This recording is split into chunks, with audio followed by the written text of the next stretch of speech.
রাধে রাধে বন্ধুরা। তো দেখো সকাল সকাল স্নান করে চলে আসলাম পুজো দিতে। আর তারপরে দেখো গোপুসোনাগুলোকে একটু কোলে নিয়ে নিলাম, যেহেতু স্নান করাবো। আর তারপরে গোপুসোনাদের স্নান করানো হয়ে গেছে।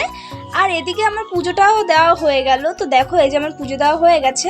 আর এই কেকটা হচ্ছে আগের দিন দাদা সন্ধ্যেবেলা এনেছিল, কিন্তু আমি সন্ধ্যেবেলা অনেক কিছু খেয়েছি বলে আর খাইনি। তো আজকে দুপুরবেলা তার জন্য খাচ্ছি।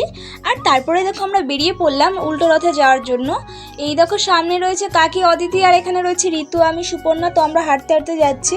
এত রোদের মধ্যে বাড়ি থেকে ছাতা আনতেও ভুলে গেলাম। তো দেখো এত রোদের মধ্যে আমার অন্যটা নিয়ে তিনজন মিলে যাচ্ছি। আর এসেই দেখো এখানে কত সুন্দর নাম কীর্তন হচ্ছিল, তো সেটা সবাই শুনছিলাম।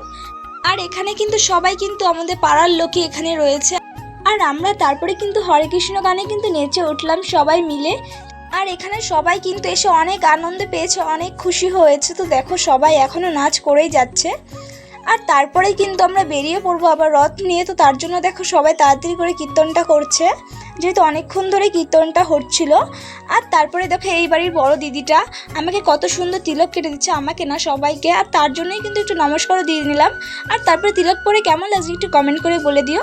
আর তারপরেই আমরা প্রসাদ নেওয়ার জন্য বসে পড়েছিলাম। আর প্রসাদে দিয়েছিল কিন্তু আমাদের খিচুড়ি, শুক্তো, ঘ্যাট, আর এখানে দিয়েছিল চাটনি, মিষ্টান্ন। তো সব কিছু আমাদের খাওয়া হয়ে গেছে, অনেক সুন্দর রান্না বান্না হয়েছে। এখানে একটু সুপর্ণাকে দেখিয়ে দিলাম আর একটু ঋতুর থালাটা দেখিয়ে দিলাম। আর তারপর ঋতু আর আমি হাঁটতে বেরিয়ে পড়েছি। আর এখানে দেখি সবাই শুয়ে বসে রয়েছে। এদিকে দেখো রথটাকে কিন্তু রেডি করছিল, যেহেতু আমরা নিয়ে যাব আবার।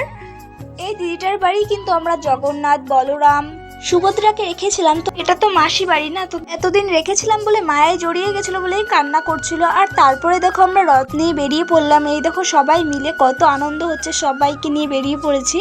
তো অনেক ভালো লাগছিলো, রাস্তায় সবাইকে প্রসাদ দেওয়া হচ্ছিলো। আর তারপর আমরা রথ নিয়ে যাচ্ছিলাম। তিলক পরে আমাকে কেমন লাগছে। আর তার মধ্যে আমি কিন্তু হরে কৃষ্ণ গানে নাচ করছিলাম। পিছনেই অঙ্কুশরা টোটোতে গান করতে করতে আসছিল, আর আমরা নাচ করছিলাম। অনেক ভালো লাগছিলো। পুরো গয়েশপুর ঘুরেছি, পুরো গয়েশপুর, মানে আমরা এমন জায়গা চিনি না সেই জায়গায় ঘুরেছি। বাড়িতে এসে দেখো ফুচকা মুচকা খাচ্ছি, মেলায় আর যাওয়া হয়নি, সিঙ্গাড়া টিঙ্গাড়া খেলাম। তো আজকে এইটুকুনি ভিডিও ছিল।